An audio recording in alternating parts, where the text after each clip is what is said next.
Hey ladies and gentlemen, how you doing? Hope you're good, hope you're well. I'm testing something out new today. I've not done this before. I have absolutely no idea what I'm doing, so we're going to try and figure this out together. This is a game called BeyondHuman. The website is beyondhuman.ai, and it's a different concept of a game that you might be used to. It's classed as a survival game, but it's definitely not a typical traditional survival game. And I like it. I like the fact that it's thinking outside the box. It's trying to do something different. And looking at the team, they seem passionate and they definitely seem like they're interested in building something in this space. So I support that. For that reason, I have purchased an NFT. You don't have to. Eventually, there'll be the opportunity to play this game for free. It will be a free-to-play game. But at the moment, if you want to play, the only way to play is to purchase an NFT on OpenSea. You can go to their website. There is about 100 NFTs left if you want to buy them. I'm not saying you have to, but if you want to, they're 0.01 ETH. So yeah, I did go ahead and get one of those, and you need an NFT to be able to play in this early access.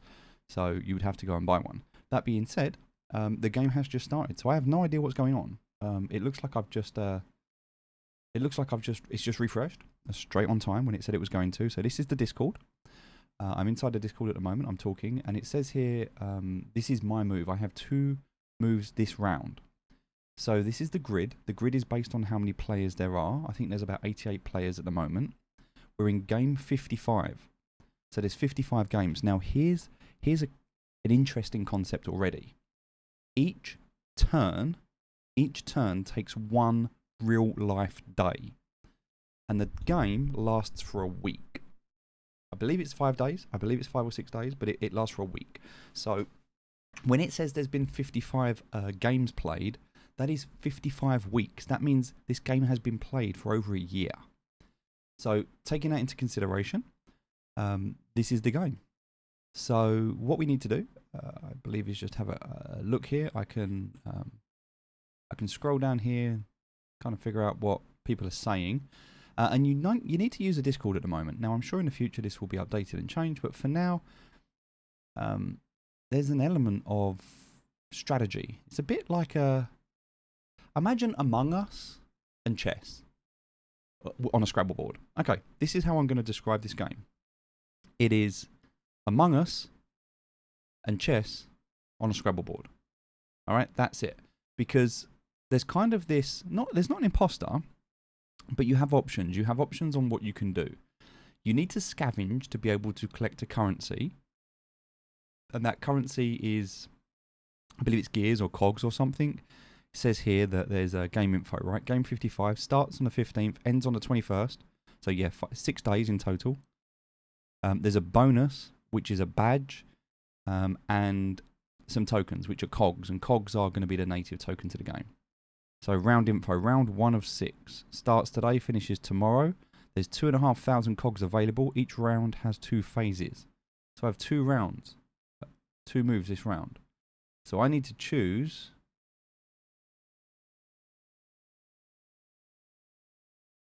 choose square, it says. Oh, I need to select a square. So I need to select where I'm going to go. Then I guess I go for... Where do we go? What, I2 maybe? I mean, everyone's going to be going for these like big point squares, right? Do I go for... Remember, there's 88 players, right? 88 players. So I have to lock in my move and where I want to go. So when I lock in my move, I have a choice at the end of that move. I can, when everyone's moves are shown, which I believe will be tomorrow, I have a choice. I can either scavenge the land, plant a bomb, or attack. Those are my 3 choices. I can scavenge, attack, or plant. And the way that the game works is, if I'm the only person on the square, I scavenge and I take the points that are there, and I take the stuff that's there and I scavenge, and that's great. Good. If somebody else is on that square, we have to make a decision, and this is where some of the communication in Discord comes into play. We have to make a decision. If we both attack, then we kill each other and we get nothing. If one of us attacks and the other one scavenges, then I don't know what happens. And if someone plants a bomb, then everyone dies. So I don't know if you die, you're out. I don't know. I don't know how this works. I don't know if you get another life. I have absolutely no clue. I guess I should probably do a little bit of research, right? That would maybe be a little bit more beneficial if I was to do a little bit of research. So let's just open up a new tab, bring it over here onto the a new window. And what we're going to do is we're going to go to the website, the BeyondHuman website. We're going to go to the docs. So let's have a quick look at the docs page, all right? So this is the project. We're glad you found us. In this document, you'll find everything you need to know about the project. So set in a near-human world where human clones no longer serve their creator, BeyondHuman is a text and map turn-based multiplayer strategy game featuring psychology, game theory, and negotiation. It is in open development and gradually evolving into an open-world, survival, massive multiplayer online role-playing game. So you could imagine seeing something like World of Warcraft versus Rust. I don't know. Who knows? Depends. But at the moment, obviously, the development studio are just keeping things very simple and testing out game mechanics, which I love. I think there's nothing wrong with that at all. The project is accessible by holding an avatar NFT that acts as a unique license to your key account. Now, people that were here at the absolute beginning got free NFTs, but now you have to buy them, and that's fair enough. I understand that. They're not too expensive. But they are a little bit, especially given the price of ETH at the moment. And because of the price of ETH at the moment, it makes the US dollar cost to play this game right now. And this is obviously something you need to be aware of. But if you wanted to play this game and you wanted to get into it, it is 0.01 ETH, which is about $30, give or take gas. So it's about $30 to play. I don't think that's terrible. I don't think it's terrible. I think that it is. No, there's not that many. there's not that many NFTs. I think there was only 1,000 NFTs in total, so they've kept it really low key. There's quite a small Discord, which is it's a nice size. I don't think it tells you how many people are in here, but yeah, it's a decent sized Discord. There's not that many people here. I'd probably go to the if I go to the verification. No, if I go to the start here, there's normally like a click where you have to click to abide the rules. No, you don't have to do any of that here. Normally it tells you like there's okay, there's nothing here. But normally on this you'd have to like click to accept the rules and it would tell you like 4,000 people have accepted, but it doesn't tell you anything here, so that's fine. Alright, so the project's accessible, we know that. Okay, during development, players can experience the world of BeyondHuman via Grid Game. So this is Grid Game 2.0 apparently, which is a new version of the game. So let's have a quick look at Grid Game. Let's scroll down and see. So to rebuild society, the survivors must head outside the city on supply runs to scavenge for equipment, medical and munitions. Treacherous endeavour as one is behind the watchful eyes of the safe zone, fatal conflict often breaks out during expeditions. Rival factions fight over prized items and settle old scores. Life behind the city walls is not for the faint-hearted. Alright, okay. Well, that sounds fine. So then I guess my question at this point is going to be, right, well, what do I need to do? So Grid Game is a core focus BeyondHuman project. It is deceptively simple minigame with our community can earn the currency cogs. Grid Game is the foundation of our final version of the BeyondHuman game. So what sort of game is it? Allegiances will be formed and enemies made. It is a ruthless game that consistently pushes players to decide between personal gain and a greater good. Expect betrayal, misdirection, and subterfuge, okay? So our advice on how best to succeed. Trust no one. There you go. Overview of the game. Within each game there are 6 days. On the first day you leave the safe zone. You first decide on a destination on a map where you want to travel to. Then you choose what action. Either scavenge, attack or bomb. It's that simple. If you scavenge you might take home some cogs.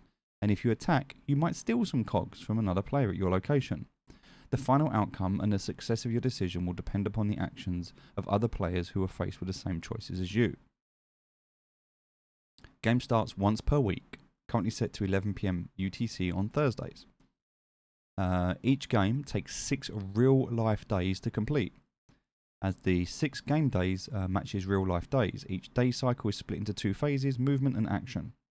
The reason for the long-form game is designed is so that everyone in a global community can play a single large-scale game. For each player in the lobby, a number of cogs are added to the prize pool. A percentage of the prize pool can be claimed through activity on the social wall.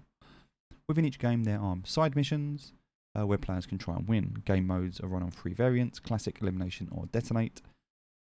Okay, so Grid Game is very simple to play. It takes 20 seconds at each game day.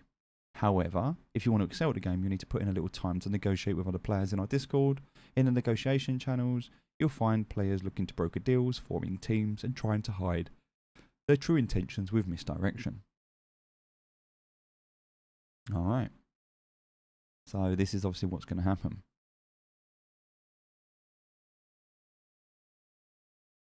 Let's have a look at the rules, shall we? Objective: leave the safe zone for 6 days and scavenge as much loot as possible. Loot is represented by points. Collecting points are converted into game currency, which is cogs. Each day, the amount of points you collect depends on your destination on the map and the action of the player at that destination. Okay, so the players. Everyone is a scavenger with the same abilities. There are no formal teams enforced by the game. However, players may organise in groups. Strategic play. Attempts to negotiate, collude, bribe, or ally with each other are not prohibited. In fact, it's encouraged and advised. However, if done, there are no rules that enforce any agreements. Communication can be done privately or in public. We recommend using our Discord server. A prize pool of game currency is calculated using the number of players in the lobby. The prize pool is split as follows: daily distribution. A percentage is evenly distributed across the 6 days.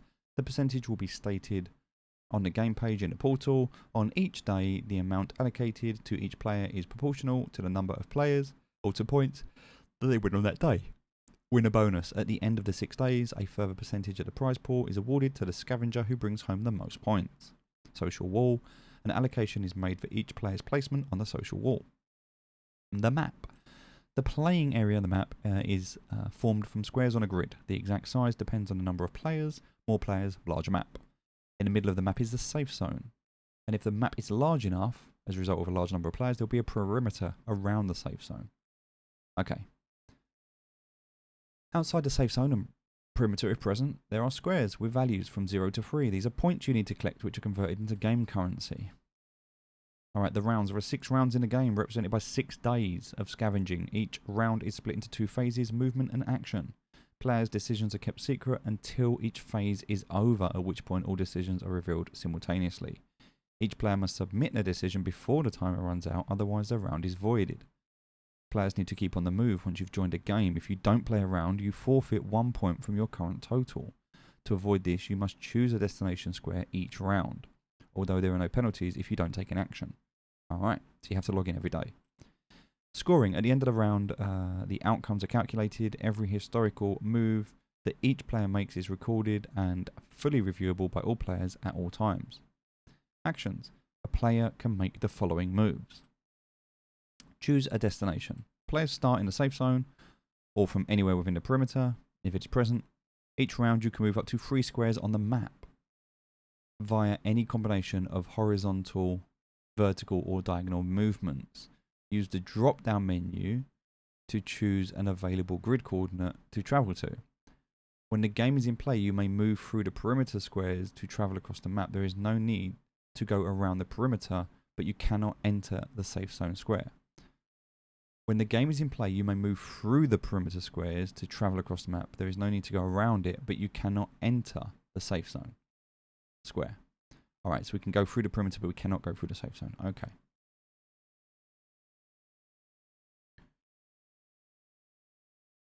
Each round, you can move up to 3 squares on a map via any combination of horizontal, vertical, or diagonal. Okay.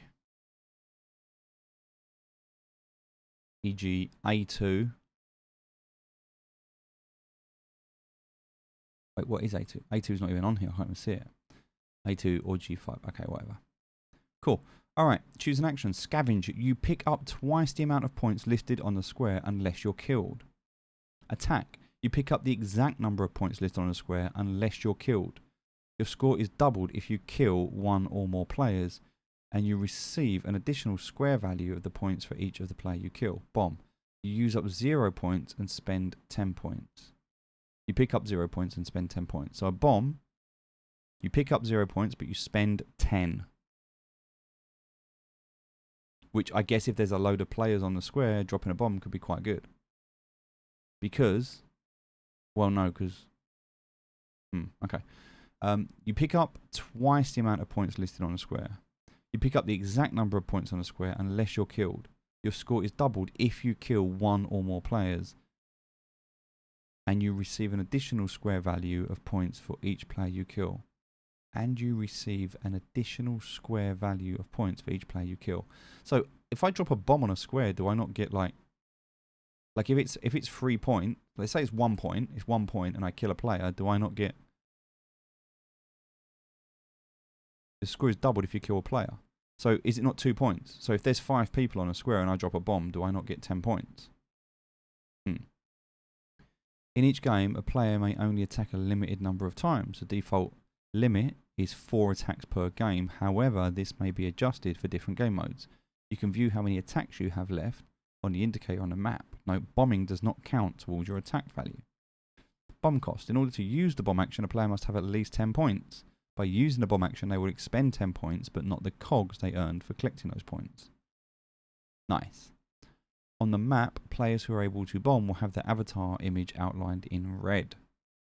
Player indicator on the map, the player icons will display differently in a few scenarios. Marker is grey. The player has the remaining attacks. The amount will be indicated by a number on the icon. Okay, yeah. So this is how many attacks they've got left, yep. And this person has a bomb and this person doesn't. Okay, cool.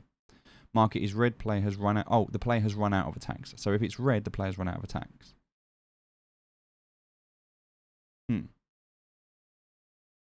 But it also says on the map, players who are able to bomb will have their avatar image outlined. Oh, their image will be outlined in red. Oh, okay. So the image outline in red. So this border is a bomb.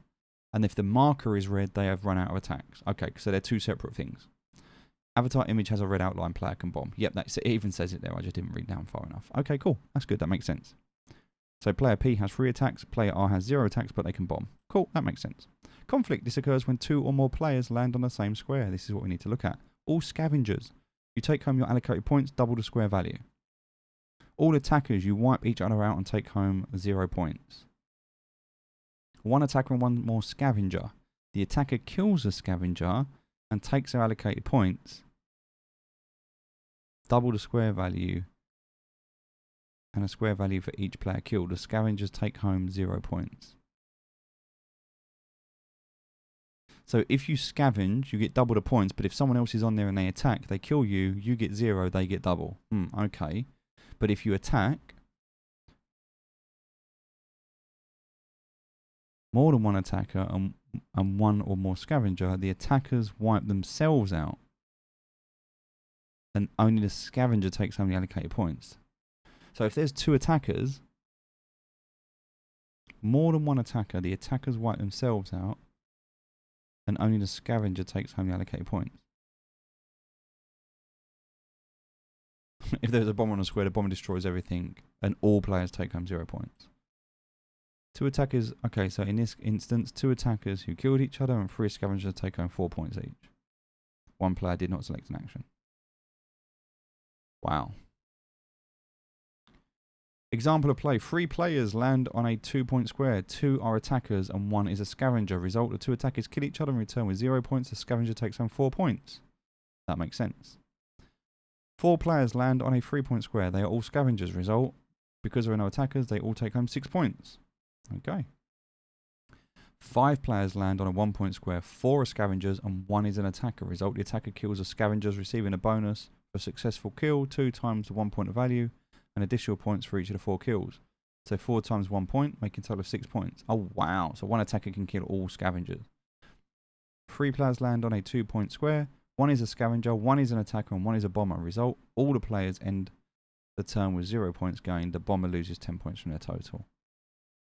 Banking points. The game uses a banking system. Once a round has been played, your points will be converted into in-game currency and placed in your account. Access your account via the menu to do the following. Statement, transfer, cash out. That makes sense. Okay. So, at the moment, there are...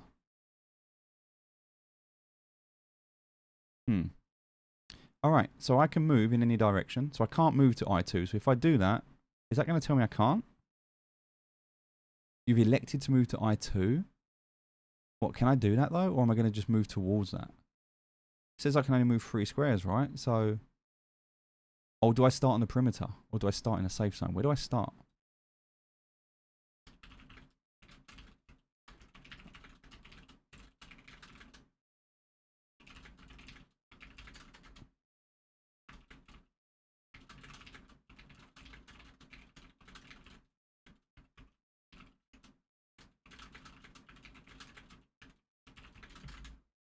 All right, let's ask, shall we?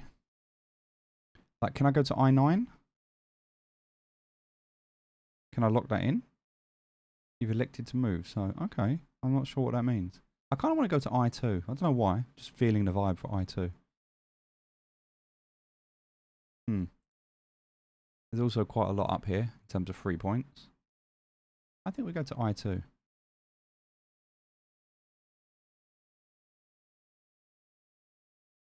But I don't understand because it said I can only move 3 points. So, let's move the Discord out of the way. Let's bring this up into a better screen. Let's.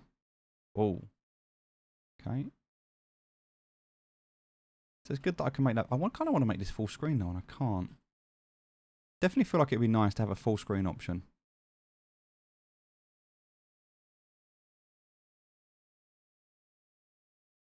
Maybe I can do that if I view the page source and just start moving stuff out of the way. I'm not going to mess about with it though.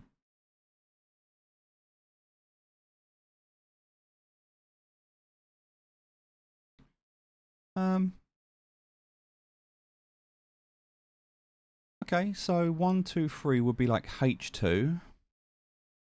Could go to H2. Kind of want to go to I2 though, but if I do that, 1, 2, maybe it'll put me in H3. Will it automatically move me 3 squares? I don't understand.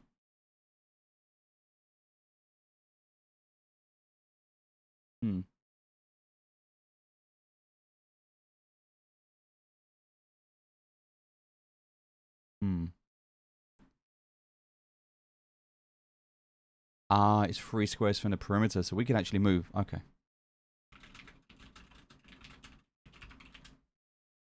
Alright, so we can move anywhere on the board because it's 3 squares from the perimeter. So that would be 1, 2, 3. So I could move to any square.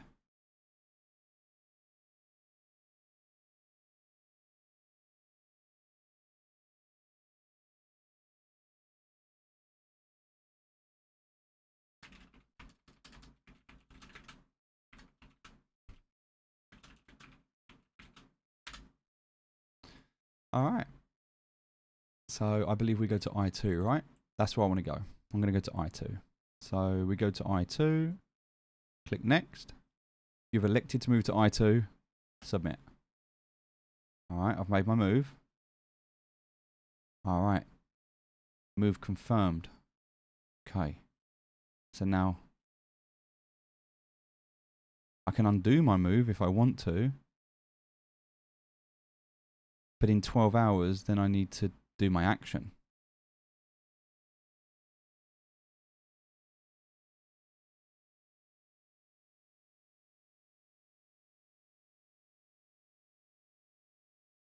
Alright.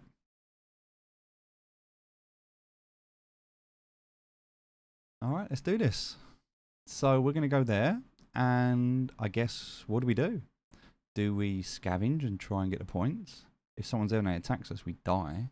Do we attack? Because if someone's there and scavenging. But if someone else is attacking, then they're going to kill us. But if someone's attacking, they're going to kill us anyway. So maybe we just attack and take the 3 points and don't go for the double point. Chances are there's going to be someone else there as well, right?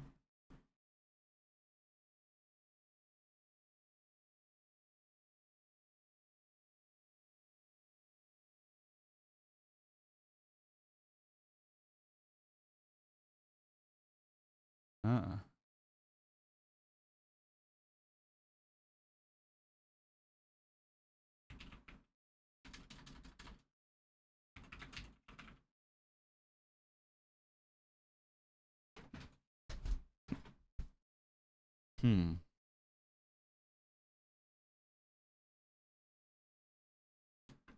I guess we have to wait and see, right? So we have to come back in 12 hours.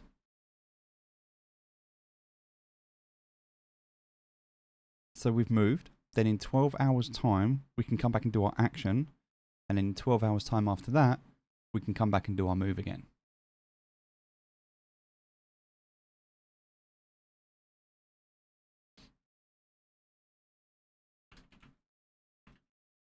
Okay. All right, GG's, ladies and gentlemen. Let's wait and see how this goes. I'll keep you updated.